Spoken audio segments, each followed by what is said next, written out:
Teman-teman yang terkasih, mari kita memulai semua aktivitas dengan mendengar suara Tuhan, menolong kita, mengarahkan seluruh hidup buat memuliakan penebus yang sudah menyerahkan nyawanya buat orang berdosa seperti Kayla dan teman-teman. Hari ini kita masih belajar tentang 10 perintah Allah, yaitu tambahan peraturan khusus untuk membuktikan bahwa mereka adalah umat perjanjian Tuhan. Memang perjanjian itulah yang membedakan kita dengan manusia lain pada umumnya. Silakan merenungkan kebenaran firman Tuhan. Shalom anak-anak, mari kita berdoa. Bapa dalam sorga, terpujilah namamu, Engkau Allah yang terus-menerus memegang, mengatur akan setiap langkah hidup kami. Kami berterima kasih Tuhan untuk semuanya, karena penataan dan pengaturan Tuhan atas hidup kami, itu membawa kami untuk mempunyai hari depan yang penuh pengharapan di dalam Yesus Kristus. Tuhan, sebentar lagi kami akan belajar firman-Mu melalui renungan. Tuhan tolong supaya Roh Kudus sendiri yang terus bekerja, menolong kami, memimpin kami. Kami boleh dimengertikan, dengan demikian kami juga boleh melakukan firman Tuhan dalam hidup kami. Dalam nama Tuhan Yesus kami berdoa. Amin. Anak-anak sekalian, ketika orang Israel sudah mendapatkan 10 perintah Allah secara langsung yang keluar dari mulut Tuhan dan didengar oleh bangsa Israel sendiri, maka Tuhan masih terus memberikan peraturan-peraturan yang lain melalui Musa sebagai pemimpin bangsa Israel. Apakah peraturan cuma 1 atau 2 peraturan? Tidak, masih ada begitu banyak peraturan-peraturan yang Tuhan tentukan. Baik itu peraturan tentang kebaktian, peraturan tentang jaminan nyawa sesama manusia, peraturan tentang ibadah dan hari raya, dan peraturan-peraturan yang lainnya.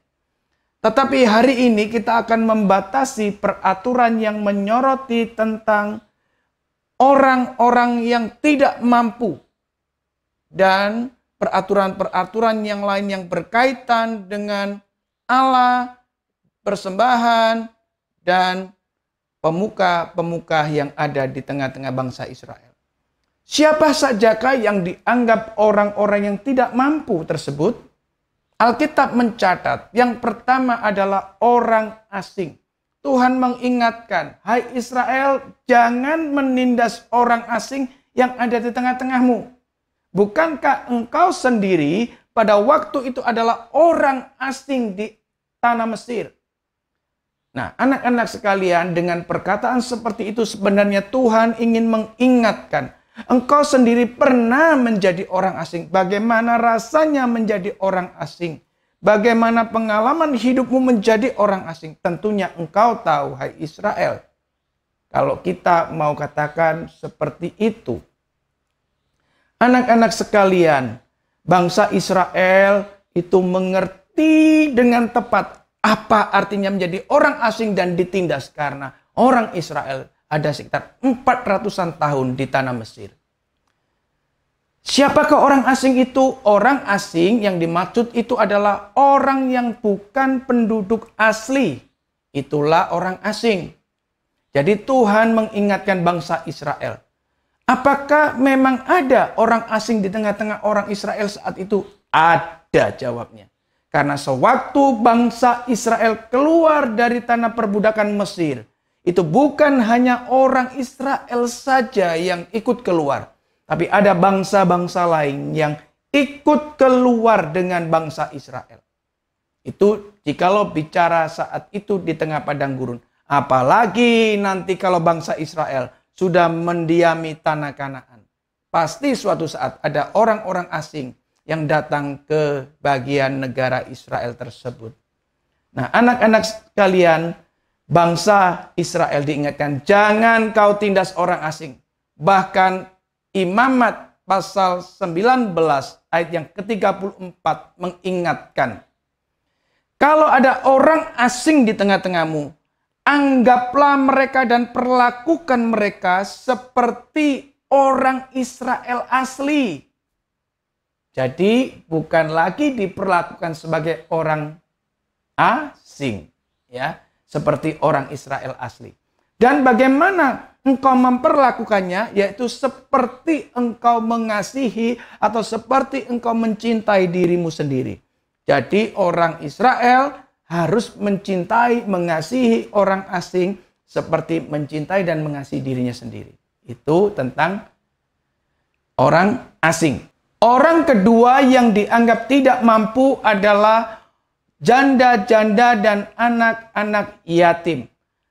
Zaman itu memang para janda dan anak-anak yatim adalah sekelompok orang yang memang sangat tidak mempunyai kemampuan untuk melawan apapun. Karena memang mereka biasanya itu bukan saja lemah di dalam tenaganya, tapi memang lemah di dalam hal ekonominya. Bahkan Alkitab mengatur bahwa janda-janda dan anak yatim harus dipeliharakan dan diperhatikan. Itu sebabnya janda dan anak yatim tidak boleh ditindas. Yang tidak mampu ketiga yaitu adalah orang-orang yang miskin. Orang-orang miskin Tuhan melindungi mereka dengan cara bagaimana? Dengan cara kalau mereka pinjam uang, itu tidak boleh ditarik bunga karena uang tersebut hanya dipakai untuk biaya hidup. Tetapi ingat, kalau kita sendiri yang hidup dalam zaman ini, kalau pinjam uang harus dikembalikan. Ya, itu menunjukkan kau dan aku adalah anak Tuhan.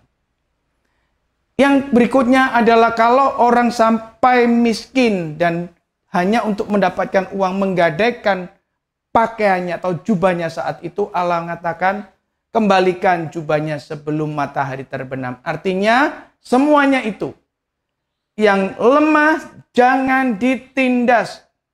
Sekali lagi, yang lemah jangan ditindas. Jikalau kita menindas orang-orang yang lemah, Tuhan yang akan membalaskan semuanya itu atas hidup kita.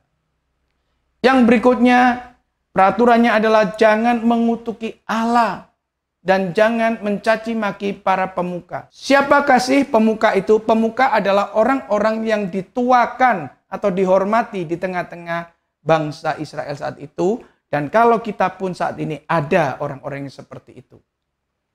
Dan kalau kita, kenapa tidak boleh mengutuki Allah? Karena memang kita ini adalah ciptaan Allah. Dan kalaupun Allah kita kutuki, tidak akan pernah Allah menjadi terkutuk. Justru kitalah yang akan menjadi terkutuk. Dan juga Allah mengingatkan bahwa jangan lupa persembahan sulung tetap harus dijalankan.